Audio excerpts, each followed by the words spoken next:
Hello बच्चों, कैसे हैं आप सब। उम्मीद करता हूं कि सब कोई ठीक होंगे। और आज फिर से आप लोग को दूसरा वीडियोस दे रहा हूं और बनाने जा रहा हूं और चालू ही हो रहा है। तो आप लोग को 3 हेडिंग दिखाई दे रहा होगा। आज इन्हीं तीनों हेडिंग को बढ़िया से पढ़ना है और इन तीनों हेडिंग को ध्यान से देखिए। पहला हेडिंग है ऋणात्मक बिंदु आवेश के कारण विद्युतीय विभव। दूसरा हेडिंग है अनेक आवेशों के कारण विद्युतीय विभव और तीसरा हेडिंग होगा हमारा विद्युतीय क्षेत्र, तीव्रता तथा विद्युतीय विभवांतर के बीच संबंध। तो चलिए वीडियोज को शुरू करते हैं, जिसमें पहला हेडिंग को हम लिख दिया है ऋणात्मक बिंदु आवेश के कारण विद्युतीय विभव। पहला हेडिंग क्या है? ऋणात्मक बिंदु आवेश के कारण विद्युतीय विभव। जैसे कि आप लोग पहले विभव का फॉर्मूला, जैसे आप लोग से पूछा जाए कि क्यू आवेश के कारण विद्युतीय विभव क्या होता है, क्यू आवेश के कारण, धनात्मक क्यू आवेश के कारण विद्युतीय विभव क्या होता है, तो आप लोग बताइएगा कि V बराबर 1/4πε0q/r। हम आप लोगों से पूछे कि धनात्मक क्यू आवेश के कारण विद्युतीय विभव क्या होता है, तो आप बोलिएगा कि V बराबर 1/4πε0q/r होता है। लेकिन बात यहाँ पे धनात्मक की नहीं की जा रही है, किया जा रहा है कि ऋणात्मक बिंदु आवेश के कारण विद्युतीय विभव क्या होगा। तो उसको थोड़ा ध्यान से देखिएगा। ऋणात्मक बिंदु आवेश के कारण जो विद्युतीय विभव होता है V बराबर 1/4πε0 -q/r। कुछ का अंतर नहीं है। अगर आवेश धनात्मक लेंगे तो विद्युतीय विभव धनात्मक होगा और आवेश ऋणात्मक लेंगे तो विद्युतीय विभव ऋणात्मक होगा। यानी कि आप लोगों से पूछा जाए कि ऋणात्मक बिंदु आवेश के कारण विद्युतीय विभव क्या होता है, तो आप सीधे बताइएगा कि V बराबर 1/4πε0 -q/r होता है। अब चलिए रहा बात की कैसे क्या बोलेंगे, इसके बारे में कैसे बोलेंगे, तो उसको ध्यान से देखिएगा। आपको लिखना है, आप अपने कॉपी में हेडिंग डाल सकते हैं, उसके बाद लिख सकते हैं। उसमें कुछ बातें लिखना यह है कि ऋणात्मक बिंदु आवेश के कारण विद्युतीय विभव ऋणात्मक होता है, क्योंकि ऋणात्मक बिंदु आवेश के कारण विद्युतीय विभव ऋणात्मक होता है क्योंकि जब किसी ऋणात्मक आवेश को अनंत से लाते हैं, जब किसी ऋणात्मक आवेश को अनंत से लाते हैं तो हम विद्युतीय बल के विरोध कार्य करते हैं, विद्युतीय बल के विरुद्ध कार्य करते हैं, जिसके कारण कार्य हमारा क्या हो जाता है? ऋणात्मक हो जाता है। कार्य हमारा हो जाता है ऋणात्मक, और जब कार्य ही हो गया हमारा, कार्य यानी हो गया ऋणात्मक, तो विभव भी ऋणात्मक होगा। कैसे? तो देखिए V बराबर होता है W/Q। V बराबर होता है W/Q। ये आप लोग को फॉर्मूला बता चुके हैं, सिद्ध भी करा चुके हैं। V बराबर होता है W/Q। अगर यहाँ पे कार्य ऋणात्मक हो जा रहा है, कार्य क्या हो रहा है? ऋणात्मक हो रहा है, तो इस W के जगह क्या रखेंगे? माइनस रखेंगे। यानी कि V बराबर हो जाएगा -W/Q। अर्थात क्या बोलेंगे कि विभव हमारा क्या हो रहा है? ऋणात्मक हो रहा है, क्योंकि चिन्ह क्या हो रहा है? माइनस में लग जा रहा है। तो अर्थात -q आवेश के कारण विभव क्या होगा हमारा? V बराबर 1/4πε0 -q/r होगा। यही होगा ऋणात्मक आवेश के कारण विभव। और क्यों तो बता दिए हैं, एक बार फिर से सुन लीजिए, ध्यान से सुनिएगा। क्योंकि जब किसी ऋणात्मक आवेश को अनंत से लाते हैं तो कार्य जो होता है विद्युतीय बल के विरोध कार्य करना पड़ता है, विद्युतीय बल के विरोध कार्य करना पड़ता है। यानी जब विद्युतीय बल के विरोध कार्य करेंगे, उल्टा कार्य करेंगे, तो कार्य जो होगा हमारा क्या होगा? ऋणात्मक होगा। और कार्य जब ऋणात्मक होगा तो विभव भी ऋणात्मक होगा। और तो आप बोल सकते हैं कि V बराबर होगा 1/4πε0 -q/r। ये हेडिंग समाप्त हुआ। आप अपने कॉपी में लिख सकते हैं। अगर किसी को लिखने में दिक्कत हो रहा है, नहीं लिख पा रहा है, तो हम नीचे अपना नीचे अपने कमेंट में फोन नंबर को पिनेड किया है। उस फोन नंबर पे आप अपने व्हाट्सएप पे सेव करके, अगर जिसके पास भी व्हाट्सएप हो, हमारे व्हाट्सएप पे हाय भेजकर हम उधर से इसका PDF या फोटो भेज सकते हैं। इस सारे हेडिंग का कैसे है तो आप लोग ये देख लीजिएगा। चलिए दूसरा हेडिंग शुरू करते हैं। चलिए दूसरा हेडिंग अनेक बिंदु आवेशों के कारण विद्युतीय विभव। पहला आप लोग पढ़ लिए, पहला को थोड़ा ध्यान से क्लियर कर लीजिएगा, बहुत बढ़िया रहेगा। और दूसरा हेडिंग है हमारा अनेक बिंदु आवेशों के कारण विद्युतीय विभव।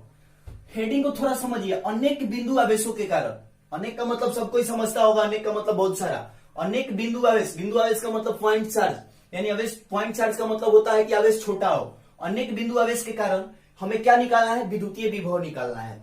तो आपको सबसे पहले बता देते हैं इस हेडिंग को समझने के लिए कि विभव जो होता है, पहले आप लोग को बताए होंगे जब पढ़ाए होंगे, तो विभव जो होता है अदिश राशि होता है। विभव क्या होता है? अदिश राशि होता है। और आप लोग जानते हैं कि सदिश और अदिश में बस अंतर यही है कि अदिश को साधारण बीजगणितीय विधि से जोड़ा जा सकता है, लेकिन सदिश को साधारण बीजगणितीय विधि से नहीं जोड़ा जाता है। उसको जोड़ने के लिए हमें दो नियम की जरूरत पड़ती है, त्रिभुज नियम और समानांतर चतुर्भुज नियम। तो चलिए वो बेसिक बातें हैं। तो हम पहले यह बताया है कि विभव जो होता है, जो विभव होता है ये अदिश राशि होता है। और जब विभव अदिश राशि होगा तो अदिश राशि को साधारण बीजगणितीय विधि से जोड़ सकते हैं। अदिश राशि को साधारण बीजगणितीय विधि से जोड़ सकते हैं, यानी कि जैसे हम लोग जोड़ घटाव की प्रक्रिया करते हैं, जैसे किसी संख्या को जोड़ते हैं या जैसे किसी राशि को जोड़ते हैं, वैसे इसको जोड़ सकते हैं। तो सेम वही कंडीशन है कि अनेक बिंदु आवेशों के कारण विद्युतीय विभव निकालना है। मान लीजिए हम यहाँ पे एक Q1 आवेश ले रहे हैं, यहाँ पे Q1 आवेश ले लिए 0.4, यहाँ पे Q2 आवेश ले लिए दूसरा, और यहाँ पे एक Q3 आवेश ले लिए। पहला आवेश Q1, दूसरा आवेश Q2 और तीसरा आवेश कितना है? Q3। मानिए तीनों को लेते हैं, और इन तीनों आवेश के कारण Q1, Q2 और Q3 के कारण हमें किसी एक बिंदु पे, वह बिंदु व्यय है, इस बिंदु पे मान लीजिए कि स्रोत आवेश, बड़ा आवेश को स्रोत आवेश बोला जाता है। इस बिंदु पे स्रोत आवेश Q है, तीन को आवेश लिए है Q1, Q2, Q3, मान लेते हैं सब प्लस में है, प्लस में। और इन तीनों बिंदु आवेश के कारण, यानी तीन का मतलब कि अनेक बिंदु, चार भी ले सकते हैं, यानी तीनों बिंदु आवेश के कारण किस बिंदु पे विभव निकाला है? जो बड़ा वाला बिंदु दिखाई दे रहा है, इस बिंदु पे विभव निकाला है। तो बारी बारी से पहले तो इसको मिलाएंगे और इसको भी मिला लेते हैं।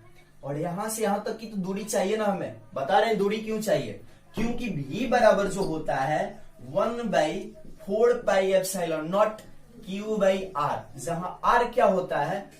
उनकी बीच की दूरी होती है। तो हमें दूरी चाहिए, तो इस दूरी को R1 ले रहे हैं, और इस दूरी को R2 और इस दूरी को R3।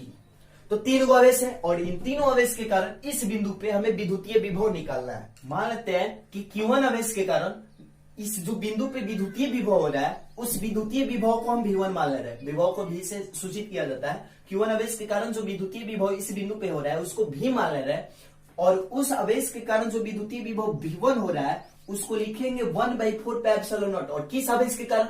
Q1 आवेश के कारण। तो Q1 बाई क्या होगा? दूरी R की जगह क्या लेंगे? R1 लेंगे, ये पहला होगा। ठीक उसी तरह V2 बराबर क्या हो जाएगा? Q2 आवेश के कारण मान लेते हैं इस बिंदु पे, वाला जो बिंदु दिखाई दे रहा है, चलिए इसको A मान लेते हैं। इस बिंदु A पे जो विभव होगा उसको V2 मान ले रहे हैं, और V2 बराबर क्या हो जाएगा? V2 बराबर होगा 1/4πε0 Q2/R2। V3 बराबर क्या होगा? 1/4πε0 Q3/R3। तीनों के कारण विभव निकल गया। अब करना क्या है कि अनेक बिंदु आवेशों के कारण विद्युतीय विभव निकालना है इस बिंदु पे। तो अनेक बिंदु आवेश की जगह हम तीनों को बिंदु आवेश लिए हैं, और इन तीनों बिंदु आवेश के कारण हमें क्या निकाल देना है? विद्युतीय विभव निकाल देना है। तो इस बिंदु पे कुल विद्युतीय विभव कितना होगा? तो क्या करेंगे? तीनों को जोड़ देंगे। क्या करेंगे? तीनों को जोड़ देंगे, यानी कि करेंगे क्या कि तीनों को जोड़ने के लिए लिख देंगे कुल विभव बराबर, तीनों को साधारण बीजगणितीय विधि से जोड़ेंगे क्योंकि विभव अदिश राशि है, यानी कुल विभव बराबर हो जाएगा V1 जोड़ V2 जोड़ V3। तीनों को जोड़ दिए, अर्थात हमें पता क्या चल रहा है कि अनेक बिंदु, अब यहाँ पे V1 और V2 का मान रख सकते हैं, आप कॉमन कर सकते हैं 1/4πε0। तो आप समझते हैं इस बात को। तो यहाँ पे हमें यही पता चल रहा है कि अनेक बिंदु आवेशों के कारण जो विद्युतीय विभव होता है उसको साधारण बीजगणितीय विधि से जोड़ा जा सकता है।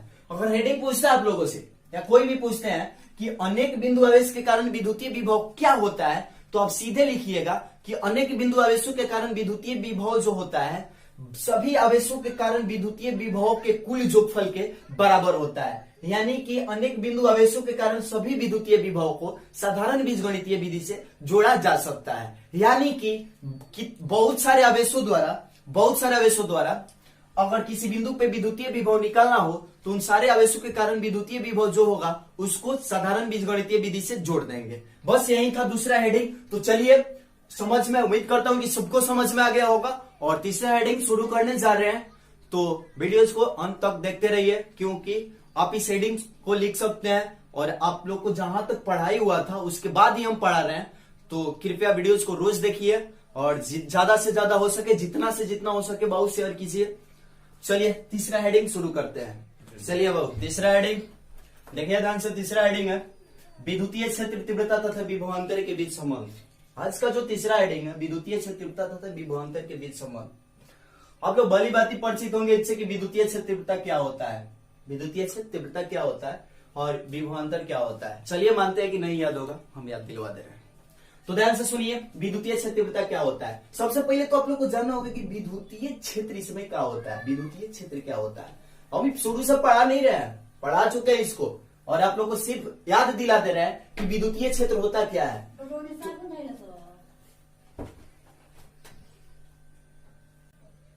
हाँ, तो बोल रहे थे कि हम आप लोग को विद्युतीय क्षेत्र तीव्रता और विभवांतर पहले पढ़ा चुके हैं बाबू, बस हम विस्तार से बता नहीं रहे, आपको याद दिला दे रहे हैं। तो सबसे पहले बताना चाहते हैं हम कि विद्युतीय क्षेत्र होता क्या है, विद्युतीय क्षेत्र क्या होता है। तो ये बताए होंगे आप लोग के क्लास में कि विद्युतीय क्षेत्र होता क्या है, कहते किसे, क्या होता है। आप लोग को बताए होंगे कि किसी आवेश के चारों तरफ के क्षेत्र को, किसी आवेश के चारों तरफ के क्षेत्र को विद्युतीय क्षेत्र कहते हैं।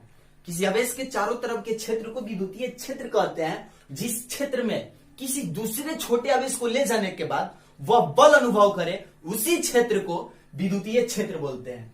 चलिए, तो विद्युतीय क्षेत्र तीव्रता क्या होता है, विद्युतीय क्षेत्र जानिए, विद्युतीय क्षेत्र तीव्रता क्या होता है।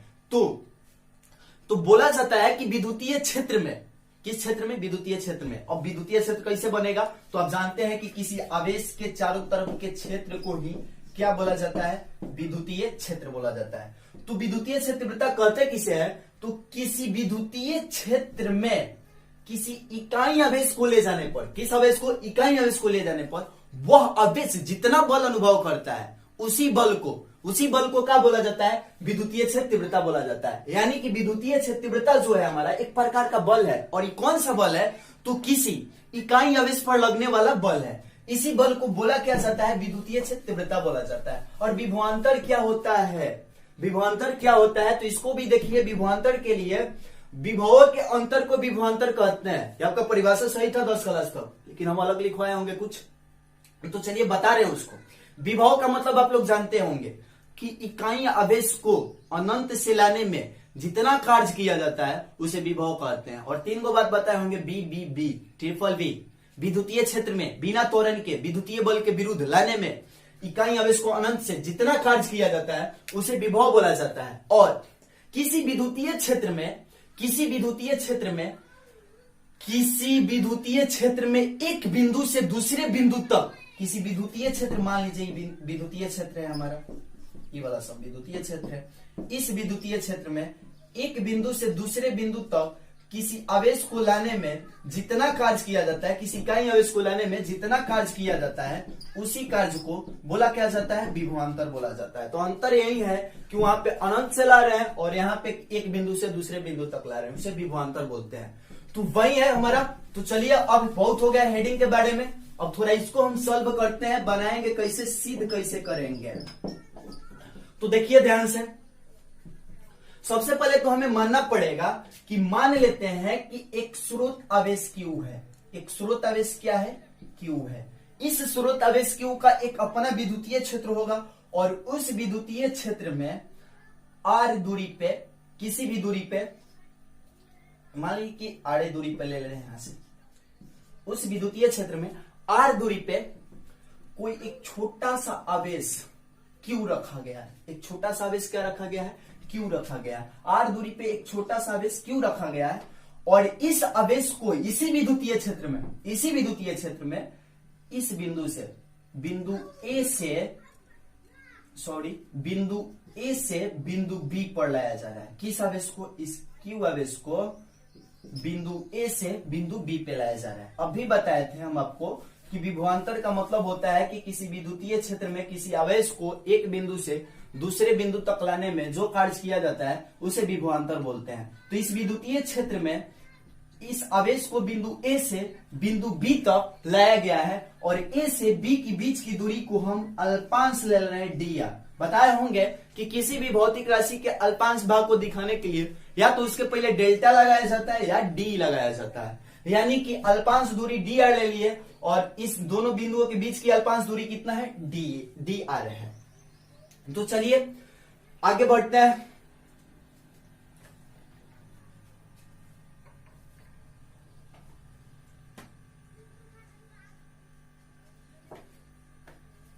हाँ, अभी जो आवेश है, इस आवेश के कारण कोई विद्युतीय क्षेत्र होगा, उस विद्युतीय क्षेत्र को ई मान लिया जाता है। क्या मान ले रहे हैं, ई। तो आप ही लोग बताइए, एक फॉर्मूला याद होगा कि F बराबर QV होता है। याद कीजिए बाबू, बताए होंगे F बराबर क्या होता है, QV होता है। तो इसी फॉर्मूला को यूज करेंगे। तो लिखेंगे क्या यहां पे कि बिंदु Q आवेश पर लगने वाला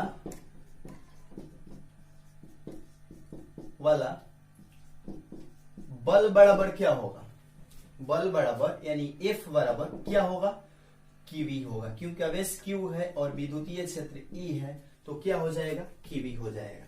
F बराबर तो QV हो गया, लगने वाला बल हो गया। और पूछा जाए कि कार्य कितना किया जा रहा है,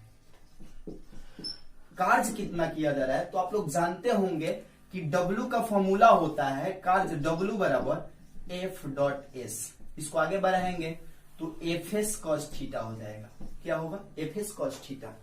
या लिखेंगे W बराबर F के जगह क्या रखेंगे बाबू, QV। F के जगह QV और S बोल दीजिए। S का मतलब होता है डिस्प्लेसमेंट यानी विस्थापन। विस्थापन हो कितना रहा है, dr हो रहा है। तो विस्थापन क्या लिखेंगे यहाँ पे, dr और cos थीटा। थीटा के जगह क्या रखेंगे, थोड़ा ध्यान से देखिएगा। थीटा के जगह क्या रखेंगे, थोड़ा ध्यान से देखिएगा। क्योंकि देखिए आवेश को लाया जा रहा है ऐसे बी की ओर और बल लग रहा है, ये जो बल लग रहा है F उसके विपरीत लग रहा है। यानी विस्थापन और बल एक दूसरे के क्या है, विपरीत है। तो विस्थापन और बल जब एक दूसरे के विपरीत होंगे तो यानी कि कोण कितने डिग्री का बनेगा, 180 का। तो यहाँ थीटा के जगह क्या रख देंगे, 180। चलिए इधर से मिटाते हैं इसको। यानी कि W बराबर हमारा आ गया QE dr। cos 180 का मान कितना हो जाएगा, -1। cos 180 का मान कितना हो जाएगा, -1। या W बराबर -QE dr। या W बराबर कितना हो जाएगा, -QE dr। अब हमें क्या निकालना है, विभवांतर निकालना है। तो विभवांतर निकालना है तो लिखेंगे, इसलिए V बराबर क्या होगा, W/Q। V बराबर क्या होगा, W/Q। V बराबर जो होगा W/Q होगा। इसको आगे बढ़ाइए, या V बराबर हो जाएगा, W का मान टोटल रख देंगे -QV और dr बटे Q। Q से Q कटेगा, बस क्या जाएगा, V बराबर -E dr। V बराबर क्या बचेगा, -E dr। तो एक बात बताइए हमें, विस्थापन अल्पांश हो रहा है, विस्थापन क्या हो रहा है, अल्पांश हो रहा है। तो क्या कार्य बड़ा होगा, कार्य भी क्या होगा, अल्पांशी होगा। यानी कि कार्य हमारा क्या होगा, dw होगा। जब कार्य छोटा है, यानी कार्य जब छोटा है तो विभवांतर भी क्या होगा, छोटा ही होगा। यानी कि विभवांतर भी क्या होगा, छोटा होगा। और छोटा को दिखाने के लिए क्या किया जाएगा, इसके पहले डी लगाया जाएगा। यानी dv बराबर कितना आ जाएगा, -E dr। अर्थात लिख देंगे, इसलिए E बराबर क्या होगा, इसलिए E बराबर क्या हो जाएगा यहां से, तो dv, E बराबर होगा dv और dr गुना कर इधर आएगा, भाग करेगा dv/dr और माइनस लग जाएगा। यही होता है E बराबर -dv/dr। तो आज का हेडिंग समाप्त। और एक बात बता देना चाहते हैं बाबू कि कल का जो बनने वाला है वीडियोस, वह 2019 में 5 नंबर का क्वेश्चन पूछा गया है। उस 5 नंबर को हम सिद्ध करेंगे कल। तो कल का वीडियोस देखना मत भूलिएगा और इस वीडियोस को भी देख लीजिए और अपने कॉपी में नोट कर लीजिए। जितना समझ में आता है उतना लिखिए और उसको लिखिए और इसको ध्यान से रोज वीडियोस को देखते रहिए और आगे की पढ़ाई कल के वीडियोस में